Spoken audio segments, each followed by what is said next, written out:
정말로 중요한 1%를 위해 99%를 걷어낸다. 삶에서 필요한 것 외에는 배제한다. 미니멀리즘의 목적은 물건을 줄임으로써 물건에 휘둘리지 않고 소중한 것에 집중하는 것이다. 관심사가 아닌 것은 무시하라.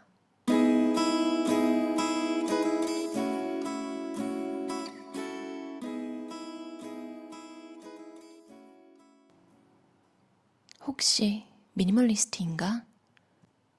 장기가 주제인 만화 3월의 라이온 1권을 읽던 나는 주인공 기리야마 레이가 사는 다세대 주택을 보고 무심결에 그렇게 중얼거렸다. 그의 집에는 이불과 장기판밖에 없었다. 그렇다. 아무것도 없는 내 방과 똑같았다.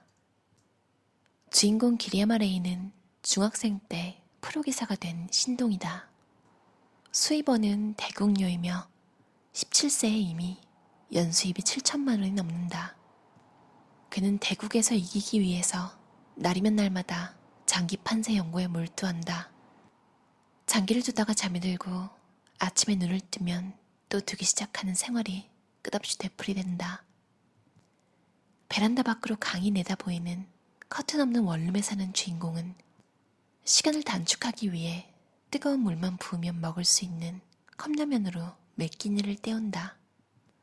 나는 컵라면을 먹지 않지만 시간 단축이라는 목적이 아주 강력하고 본인이 좋아한다면 먹어도 상관없다고 생각한다. 거듭 말하지만 그에게 필요한 것은 이불과 장기판뿐이다. 물건이 많아지면 많아지는 만큼 불필요한 잡음이 늘어나기 때문에 사고와 판단이 흐려지게 된다. 따라서 극한까지 줄인 살풍경한 방이야말로 주인공이 장기에 가장 집중할 수 있는 환경인 것이다. 이건 장기에만 국한된 얘기가 아니다. 오로지 몰두하고 싶은 뭔가가 있는 사람이라면 물건을 줄이면 성과가 올라가리라고 본다. 꼭 필요한 물건 이외에는 아무것도 두지 않고 이런저런 물건에서 기인하는 유혹을 없앤다면 심플하게 본질에만 직면할 수 있다. 아니, 만화잖아 라고 생각하는 독자를 위해 에피소드 하나를 소개하겠다. 배우인 다카하시 히데키 씨는 70살이 넘은 나이에 33톤이나 되는 물건을 버렸다고 한다. 이유는 바닥 전체를 이용해서 쇠를 하고 싶어서란다. 이것이 바로 미니멀리즘이다. 목적을 위해 과거의 집착을 내려놓는 자세는 굉장히 멋지다. 내 추억에 담긴 물건을 버린다고 자식들에게 해가 될 일은 전혀 없다는 그의 말도 매우 인상 깊었다. 무엇보다 나이가 들어도 변화를 멈추지 않는 자세, 동시에 금욕적 자세야말로 그가 명품 배우로 늙어갈 수 있었던 이유이라. 미니멀리즘의 목적은 물건을 줄임으로써 물건에 휘둘리지 않고 소중한 것에 집중하는 것이다. 그것이 기리야마 레이의 경우는 장기이며 다카하시 히데키 씨는 서예, 나는 블로그 운영을 비롯한 미니멀리즘의 장점을 널리 전파하는 일이다.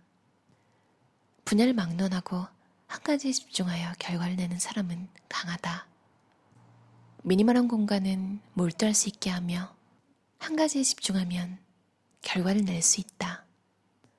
나는 미니멀리스트 이기주의자입니다 라는 시부씨가 쓴 책에 나오는 챕터 중에 하나인데요. 정말로 중요한 1%를 위해 99%를 걷어낸다.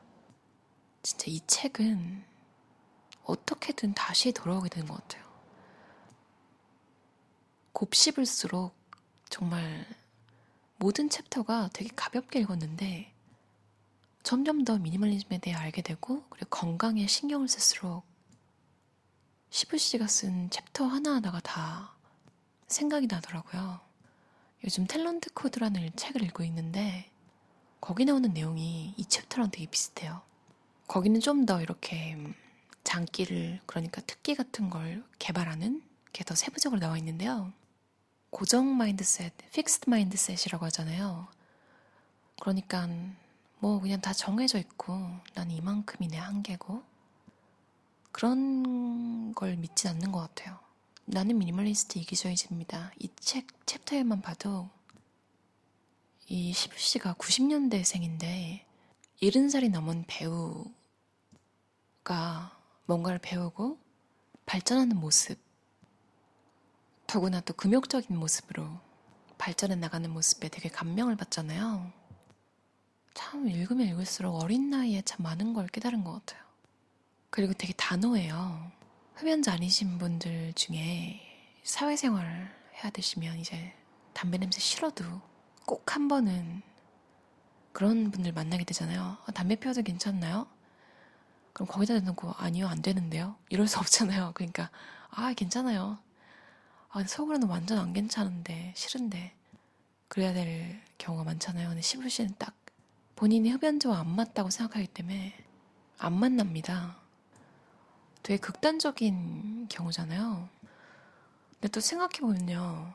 좋게 그러니까 돈을 벌어야 되니까 회사를 가고 뭐 하다못해 또 사업을 하거나 프리랜싱을 해도 누군가의 비위를 맞추는 그런 상황을 맞닥뜨리게 되면 좋게 마인드가 막 나오려고 하잖아요. 왜냐면 그런 사람들이 성격이 좋다고 알려져 있고 평판이 좋으니까요.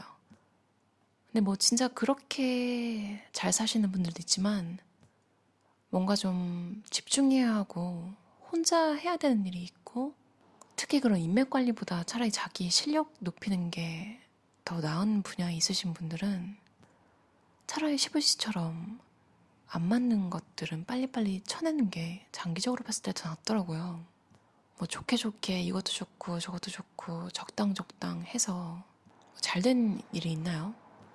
솔직히 일도 다 흐지부지 되는 경우가 많은 것 같아요. 그냥 좋게 좋은 정도로만 그 정도로만 괜찮은 일이 있고 아닌 일도 있잖아요. 저는 좀 항상 제가 있던 분야가 제가 일을 잘 해야지 뭐 인맥 관리한다고 승진하고 뭐 이런 분야는 아니었거든요. 근데 회사로 출근하는 선택을 했을 때는 항상 그런 부가적인 것도 필요했어서 굉장히 스트레스를 많이 받았어요. 심지어 동료보다 일을 잘해서 위에서 좀 칭찬을 받고 나면 그것도 또 견뎌봤습니다.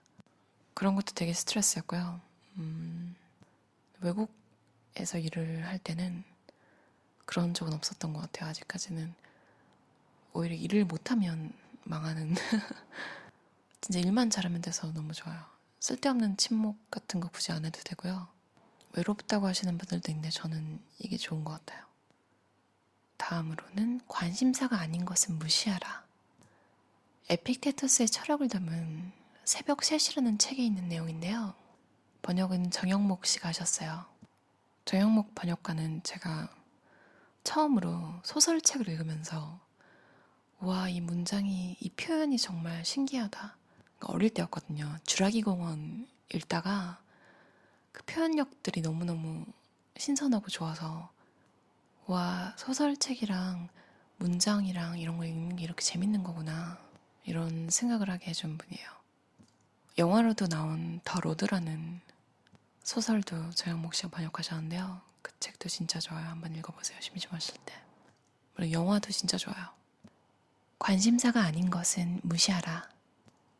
영적인 진보를 이루려면 본질적인 것에 집중하고 다른 모든 것은 주의를 기울일 가치가 없는 사소한 것으로 무시해버려야 합니다.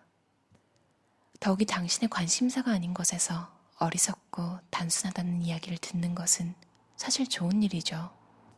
다른 사람이 당신에게서 어떤 인상을 받든 상관하지 마십시오. 그들은 겉모습을 보고 감탄하기도 하고 속기도 합니다.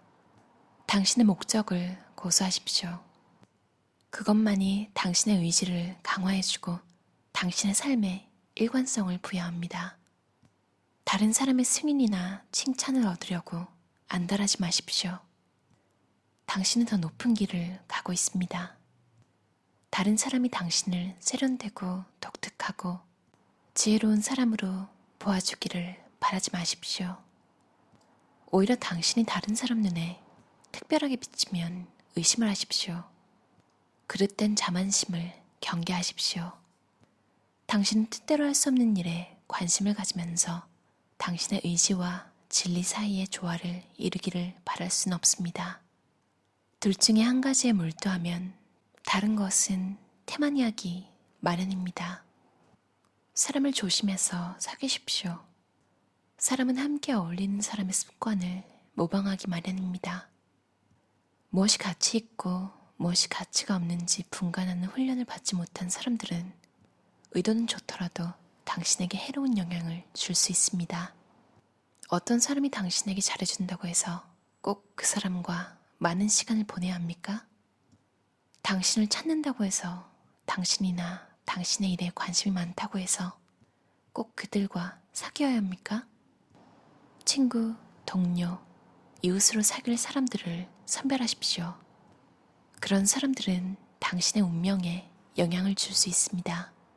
중요한 것은 당신을 향상시키는 사람들, 함께 있을 때 당신의 가장 좋은 모습을 보여주게 되는 사람들하고만 사귀는 것입니다.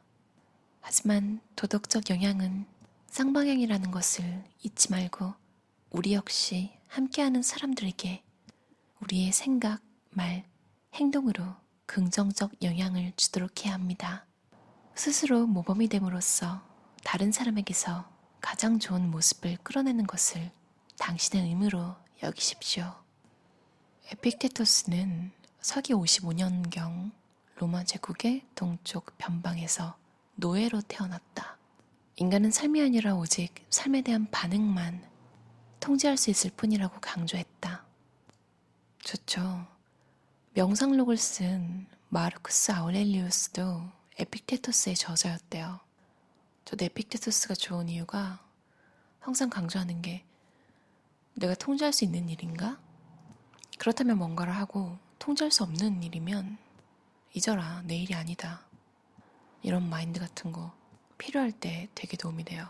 사실 고통 같은 게 생겨나는 건 내가 어찌할 수 없는 것에 대한 집착? 그런 게 일어날 때 제일 심하잖아요. 그럴 때 굉장히 도움이 되는 것 같아요. 마지막으로 시부씨 책에 나온 자신은 알라는 내용의 문장들을 읽고 마칠게요. 미니멀리스트들이 활발하게 생기 넘치는 삶을 살 수 있는 건 자신을 깊이 이해하고 있기 때문이다. 선택지를 줄이고 자신을 이해하게 되면 자신감도 따라붙는다. 그리고 물건에도 사람에도 조종당하지 않는 사람이 될 수 있다. 자신을 모른다는 건 깜깜한 어둠 속을 끝없이 헤매는 것과 같은 상태를 말한다. 반대로 자신을 알고 있으면 주저없이 직진할 수 있다. 자신이 어떤 공간에서 어떤 물건에 둘러싸여 어떤 사람과 교제하면 행복한가를 알게 된다면 불필요한 선택지를 늘리겠다는 생각은 하지 않게 된다. 자신을 알게 되면 살아가는 데 필요한 통제감을 얻을 수 있다. 들어주셔서 감사합니다. 편안한 주말 보내세요.